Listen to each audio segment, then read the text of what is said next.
نحمده ونصلي على رسوله الكريم اما بعد فاعوذ باللہ من الشیطان الرجیم بسم اللہ الرحمن الرحیم۔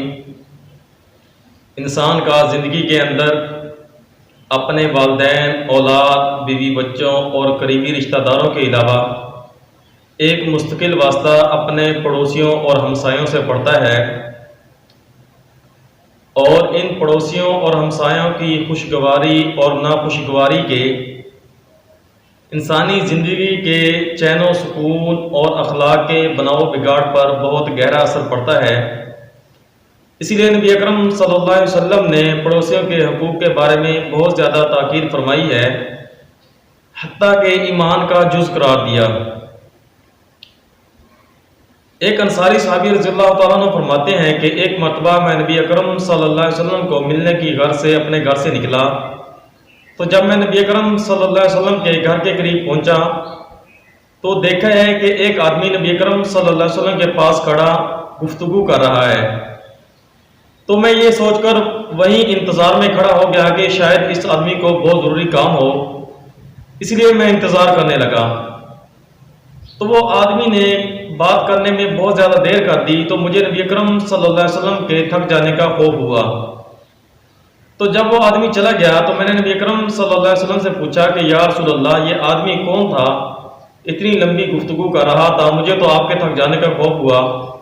تو نبی اکرم صلی اللہ علیہ وسلم نے فرمایا کہ یہ حضرت جبرائیل علیہ السلام آئے تھے اور پڑوسیوں کے حقوق کے بارے میں تاکید فرما رہے تھے۔ آج تو اتنی زیادہ تاکید فرمائی کہ مجھے خوف ہونے لگا کہ شاید یہ پڑوسیوں کو وارث ہی نہ بنا دیں، یعنی ان کا حق وراثت کے اندر نہ قرار دیں۔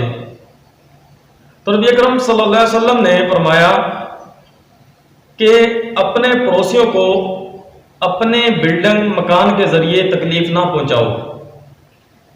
مطلب یہ ہے کہ اتنی اونچی بلڈنگ نہ بناؤ کہ جس کی وجہ سے سردیوں میں اگر ان کو دھوپ کی ضرورت ہو تو آپ کے مکان کی وجہ سے ان کے گھر دھوپ نہ جائے۔ اسی طرح اگر گرمیوں کے اندر ان کو ہوا کی ضرورت ہو تو ان کے گھر ہوا نہ جائے۔ تو اس طرح سے اپنے پڑوسیوں کو نہ ستاؤ، الا یہ کہ اگر پڑوسی ناراض نہ ہو، ان کو کوئی تکلیف نہ ہو، تو پھر بڑی بلڈنگ بنانے میں بھی کوئی حرج نہیں ہے۔ اس طرح فرمایا کہ اپنے بازار سے لائی ہوئی چیز کے ذریعے پڑوسیوں کو نہ ستاؤ، پڑوسیوں کو تکلیف نہ پہنچاؤ۔ مطلب یہ ہے کہ اگر آپ بازار سے کوئی فروٹ وغیرہ یا کوئی چیزیں لاتے ہیں تو ان کو چھپا کر لاؤ۔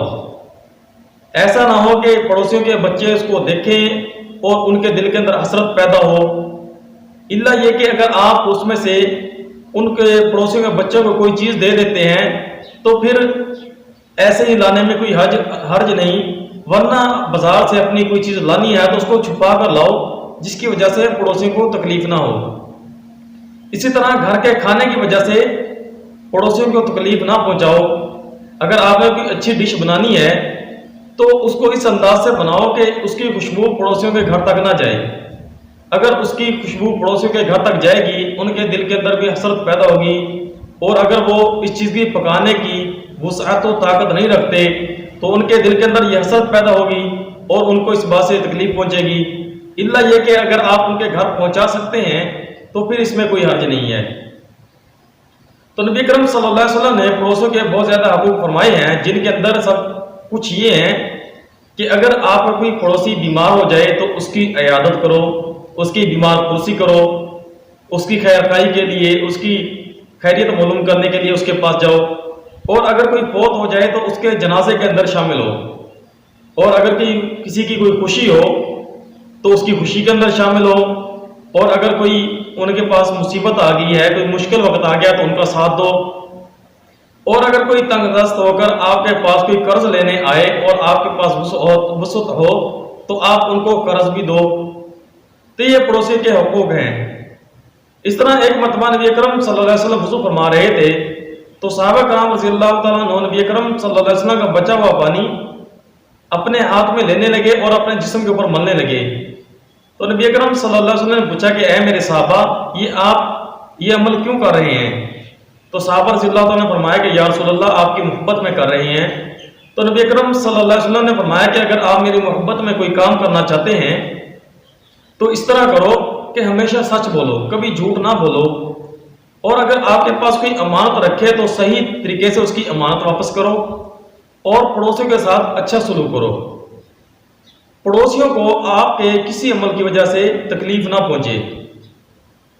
دو عورتوں کا قصہ نبی اکرم صلی اللہ علیہ وسلم کے پاس پیش کیا گیا کہ ایک عورت ایسی ہے کہ جو بہت نیک اعمال کرتی ہے، تہجد پڑھتی ہے، صدقات و خیرات کرتی ہے، لیکن اس کی وجہ سے پڑوسی بہت زیادہ تنگ ہیں.